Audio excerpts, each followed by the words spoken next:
Hello friends, welcome back അവർ guys. എല്ലാവർക്കും പുതിയൊരു വീഡിയോയിലേക്ക് സ്വാഗതം. അപ്പം ഇപ്പൊ സമയം ഏകദേശം 12:50 കേട്ടാ. ഇപ്പൊ ഞാൻ എന്ത് കണ്ട് വീഡിയോ എടുക്കുന്നത് ചോദിച്ചാൽ, ഇന്നലെ ഇന്നലെ ഒരു പോസ്റ്റ് ഉണ്ടായിരുന്നു. അതായത് ഇന്ന്, അതായത് 20-ാം തീയതി 1/8 എമ്പുരാന്റെ ട്രെയിലർ റിലീസ് ചെയ്യുന്നു. പക്ഷെ ഒരു കുറച്ചു നേരത്തെ എന്റെ കൂട്ടുകാരും മെസ്സേജ് ഇട്ടിരുന്നു, മച്ചാനെ ഏട്ടൻ രാത്രി ഒരു ബോംബ് ഇട്ടെന്നും പറഞ്ഞു. സംഭവം ഞാൻ വിചാരിച്ച് എന്തായാലും ഏട്ടൻ ലാലേട്ടനായിരിക്കും ഉദ്ദേശിച്ചതെന്ന് മനസ്സിലായി. അങ്ങനെ എടുത്ത് ഞാൻ ഇൻസ്റ്റയിൽ നോക്കിയപ്പോൾ ഒരു 4 മിനിറ്റ് മുമ്പ് ഒരു പോസ്റ്റ് ഇട്ടേക്കുന്നു. അതായത് എമ്പുരാന്റെ ട്രെയിലറിന്റെ. ഞാൻ വിചാരിച്ചു എന്തായാലും നാളെ റിലീസ് ചെയ്യുന്നതിന്റെ അതിന്റെ പാർട്ടായിട്ടുള്ള പോസ്റ്റർ ആയിരിക്കും എന്ന് വിചാരിച്ചു. അപ്പം ഞാൻ ഇത് ഡിസ്ക്രിപ്ഷൻ നോക്കിയപ്പോൾ ലിങ്ക് ഒക്കെ ഇട്ടേക്കുന്നു മലയാളം ട്രെയിലറിന്റെ. അപ്പൊ ഞാൻ വിചാരിച്ചത് നേരത്തെ ആക്കിയത്. അപ്പൊ ഞാൻ യൂട്യൂബ് എടുത്ത് നോക്കിയപ്പോ ട്രെയിലർ റിലീസ് ചെയ്തേക്കുന്നു മലയാളം. അപ്പം ഞാൻ രാവിലെ ഞാൻ ഉറങ്ങാൻ നിൽക്കുകയായിരുന്നു. പിന്നെ ഇത് കണ്ടപ്പോഴത്തേക്ക് ഞാൻ അങ്ങ് വിചാരിച്ച് നമുക്കങ്ങ് ഫ്രഷ് ആയിട്ട് തന്നെ അങ്ങ് റിയാക്ട് ചെയ്തെടുത്തിടാന്ന്. സോ ഞാൻ എല്ലാം എടുത്ത് സെറ്റ് ചെയ്ത് വെച്ചിട്ടുണ്ട്. കണ്ടു നോക്കാം അല്ലേ, കിടലായിരിക്കും. ഭയങ്കര ഹൈപ്പൊക്കെ വരുന്നുണ്ട് പടത്തിന്. എന്തായാലും നമുക്ക് ട്രെയിലർ കണ്ടു നോക്കാം. ഞാൻ 1 മാസത്തോളമായി വീഡിയോ ഇട്ടിട്ട്. ഞാൻ ഇത്ത ലാസ്റ്റ് വീഡിയോയും എമ്പുരാന്റെ ടീസറിന്റെ ആയിരുന്നു. So let's watch. 3, 2, 1, go. Lyca productions. എന്റെ മക്കളല്ല എന്റെ പിന്തുടർച്ചക്കാർ. P K Ramdas. എന്നെ പിന്തുടരുന്നവർ ആരാണ്? ഗാന്ധിജി. അവരാണ് Gokulam Gopalan presents. Aashirvad cinemas. P K Ramdas ബാക്കി പോയ ഈ യുദ്ധത്തിൽ ഈ പാർട്ടിയെയും ഈ സംസ്ഥാനത്തെയും നിരന്തരം തളർത്താൻ ശ്രമിച്ചു. ചെത്തിൻ രാംദാസ്. മുന്നിൽ നിന്ന് പൊരുതിയ ശത്രുക്കളായിരുന്നില്ല. കേരളത്തിലെ കപട മതേതരവാദികൾ ധരിക്കാൻ പോകുന്ന ഒരു വാർത്ത നമ്മൾ ഉടൻ തന്നെ കേൾക്കും. എന്താണ് ആ വാർത്ത? പക്ഷെ വരുന്നതേ അത്ര ചില്ലറ കൈയല്ല. ഒരു രക്തബന്ധത്തിനും വിലയുണ്ട് എന്ന് ഞാൻ കരുതുന്നില്ല.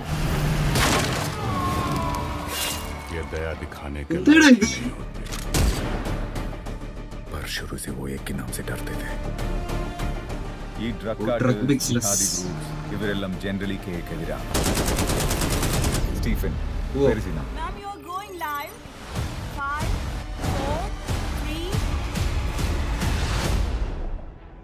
उसकी आंखें सब देख रही है. പിതാവിന്റെയും പുത്രന്റെയും ഇടയിൽ വിരിഞ്ഞ ഇരുട്ടിന്റെ പൂവ്, തമോഗോളങ്ങളുടെ എമ്പുരാൻ. സ്റ്റീഫൻ നെടുമ്പള്ളി.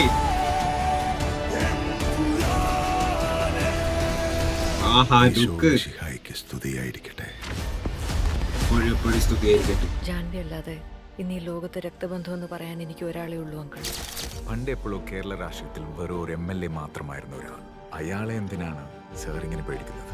നമ്മൾ അറിയാത്തത് എന്തോ കഥയിലുണ്ട്.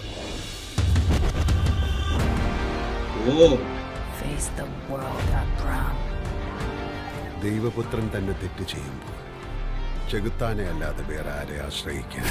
Because the enemy of an enemy is a friend. From the backers of Lucifer. Zaid Masood. Zaid Masood. We have to end this war. ഇതോ വലിയ വാറാണ്. So Stephen, come back. Save your land. Come back, Stephen. Save.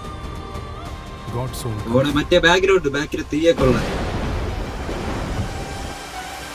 വാണ.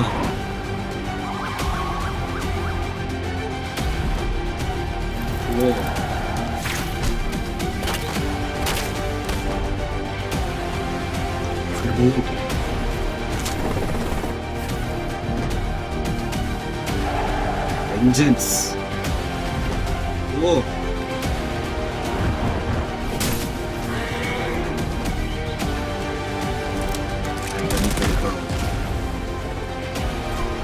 ഉള്ള വെടിയും ഭാഗ്യാണല്ലോ.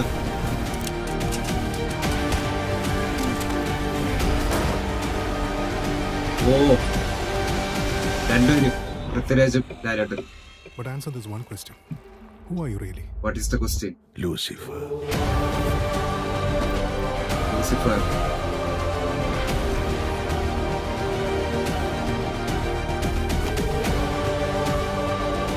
ഓ അത് കിട്ടില്ല frame, അത് കിട്ടില്ല frame. Experience in IMAX. Overload 27-ാം തീയതി. എന്റെ അമ്മോ, ഇതെന്തോന്ന് ട്രെയിലർ? എല്ലാം ഉണ്ടല്ലോ, മൊത്തം കുത്തി നിറച്ചേക്കാണല്ലോ ട്രെയിലറിൽ. അതായത് സിനിമയുടെ മെയിൻ പോർഷൻസ് എല്ലാം കുത്തി നിറച്ചിട്ടുണ്ടെന്ന് തോന്നുന്നു. സംഭവം ട്രെയിലറിൽ ഭയങ്കര ഹൈപ്പായിട്ട് കാണിച്ചേക്കുന്നത്. ഇങ്ങനെയൊക്കെ വരുമെന്നൊരു പിടുത്തമില്ല. മറ്റേ നമ്മൾ ഈ പല തെലുങ്ക് പടം, ഹിന്ദി പടങ്ങളിലൊക്കെ കാണുമ്പോൾ മറ്റേ ട്രക്കൊക്കെ വന്ന് ഇടിച്ച് കയറ്റുന്ന സാധനങ്ങളൊക്കെ ഉണ്ട്. പിന്നെ മറ്റേ ബാക്കിൽ ഡ്രാഗന്റെ സിമ്പിളുള്ള ഇത് കാണിച്ചാൽ അത് ജസ്റ്റ് ഒന്ന് കാണിച്ചു പോകണം. അത് ആരും നടക്കൂടാ. പിന്നീട് മറ്റേ കുറെ ഇന്റർനാഷണൽ ആക്ടേഴ്സ് ഒക്കെ ഉണ്ടല്ലോ ഹോളിവുഡിലുള്ള, മറ്റേ ഗെയിംസ് ഓഫ് ത്രോൺസിന്റെ ഒക്കെ അവരെ കൊണ്ടല്ലോ. എന്തായാലും നല്ല രീതിക്ക് പൈസ ഇറക്കിയിട്ടുണ്ട് എല്ലാത്തിനും. അതായത് സെറ്റിനാണെങ്കിലും വിഷ്വൽ കൊള്ളാം കേട്ടോ. അത്യാവശ്യം നല്ല രീതിക്ക് തന്നെ ചെയ്തിട്ടുണ്ട്. ഒരു വിഷ്വൽ എഫക്ട്സ്, ആർട്ടിനൊക്കെ നല്ല പൈസ മുടക്കിയിട്ടുണ്ട്. അത് കാണുമ്പോൾ തന്നെ അറിയാം. ഫുള്ള് വെടിയും പുകയും ഹെലികോപ്റ്ററും അമേരിക്കൻ US മറ്റേ ആർമി ഫോഴ്സ് സംഭവങ്ങളൊക്കെ ഉണ്ട്. എന്താവും അറിഞ്ഞൂടാ. ഭയങ്കര ഹൈപ്പ് കേട്ടോ. ടീസറിനെ കാട്ടിയും ഹൈപ്പ് ട്രെയിലറിൽ കാണിച്ചിട്ടുണ്ട്. ഒന്നുകൂടി കണ്ടോക്കട്ടെ എന്തെങ്കിലുമൊക്കെ ഹിഡൻ ആയിട്ടുള്ള വല്ല പരിപാടിയൊക്കെ ഉണ്ടാകും. എന്തായാലും ഈ ട്രെയിലറിൽ മൊത്തം കുറെ സാധനങ്ങൾ കാണിക്കുന്നുണ്ട്. അതായത് സ്റ്റീഫൻ നെടുമ്പള്ളിയുടെ ഇത് കാണിക്കുന്നുണ്ട്, ഖുറേഷി എബ്രഹാം, പിന്നെ ഏതോ വാറിന്റെ കാര്യമൊക്കെ പറയുന്നുണ്ട്. We need to end this war എന്നൊക്കെ പറയുന്നില്ലേ. ഒന്നുകൂടി ഇരുന്ന് കണ്ടു.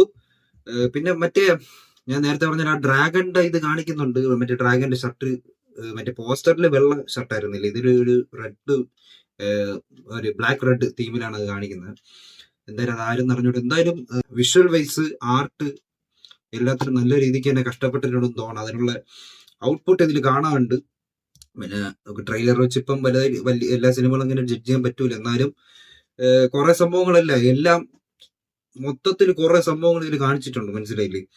ഇത് ഫസ്റ്റ് ഞാൻ ടീസർ റിയാക്ഷനിൽ പറഞ്ഞ പോലെ തന്നെ ഫസ്റ്റ് പാർട്ട് വരെ നമ്മുടെ കൊച്ചു കേരളത്തിൽ നടക്കുന്ന കഥയാണെങ്കിൽ ഇത് പാൻ ഇന്ത്യൻ, മറ്റേത് അത് കഴിഞ്ഞ് പാൻ വേൾഡ് ലെവല് കഥയായിട്ടാണ് എനിക്ക് തോന്നുന്നത്. പിന്നീട് ഇനിയും കുറെ റൂമേഴ്സ്, മറ്റേ ഡോൺലിയൊക്കെ ഉണ്ടെന്നുള്ള റൂമേഴ്സ് ഉണ്ട്. ചിലപ്പോൾ കാണുമായിരിക്കാം. എല്ലാവരും പിടിച്ച് ട്രെയിലറിൽ കാണിക്കാൻ പറ്റില്ലല്ലോ. അതുകൊണ്ട് എന്തായാലും ഒരു പൊളപ്പൻ പടമായിരിക്കും എന്ന് വിചാരിക്കുന്നു. ആയിരിക്കണം, അങ്ങനെ ആയിരിക്കണമല്ലോ. കുറെ സിനിമാറ്റോഗ്രഫി ഒക്കെ കൊള്ളാം, ആംഗിൾസും കുറെ പരിപാടികളൊക്കെ നല്ല രസമുണ്ട്. എന്തായാലും നല്ല രീതിക്ക് തന്നെ പണിയെടുത്തിട്ടുണ്ട് ഈ പടത്തിന് വേണ്ടിയിട്ട്. ഇനി 27-ാം തീയതി പോയി കാണണം. ബുക്കിംഗ് എന്ന് തുടങ്ങണമെന്ന് അറിഞ്ഞൂടാ. മറ്റേ ഫാൻസുകാരൊക്കെ നേരത്തെ എടുത്തിട്ടുണ്ടാവാം മേ ബി. അപ്പം 27-ാം തീയതി നമുക്ക് സിനിമ എങ്ങനെയെന്ന് കണ്ടിട്ട് പറയാം. സോ ഫ്രണ്ട്സ്, ഇന്നത്തെ വീഡിയോ ഇത്രയുള്ളൂ. വീഡിയോ ഇഷ്ടപ്പെട്ടെങ്കിൽ ലൈക്ക് ചെയ്യുക, ഷെയർ ചെയ്യുക, സബ്സ്ക്രൈബ് ചെയ്യുക. മറ്റൊരു പുതിയ കാണാം. DK signing out. നിങ്ങളുടെ അഭിപ്രായങ്ങൾ കമന്റ് ചെയ്യട്ടാ. ബൈ.